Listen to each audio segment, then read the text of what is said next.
Урматтуу Москва шаарынын эмгектенген мекендештер, сиздер үчүн граница ачык кирүү жана Москва Казакстан каттамдары күн сайын ыңгайлуу жана шарттары жакшы автоунаалар, стажы жогору айдоочулар жолдо жана чек арада жардам беребиз. Таза кирди чыкты, таза документ, таза печаттыгына кепилдик беребиз.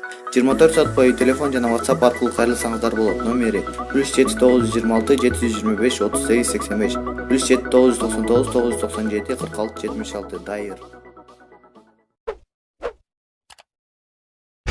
Эрдоган Кыргызстанда Фетхуллахчылар террористтик уюмунун таасири күчтүү.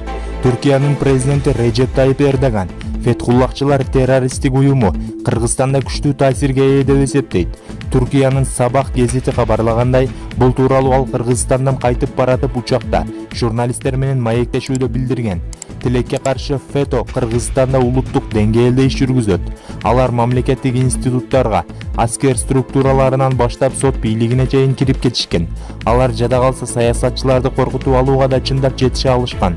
Биз Кыргызстандын өкмөтүнө ФЕТО Түркия үчүн эле эмес, ал иштеген кайсы мамлекет үчүн болбосун коркунучтуу экенин түшүндүрдүк. Бул топтун билим берүү ишмердиктери токтоосуз жоюлушу керек деп баса белгилеген ал.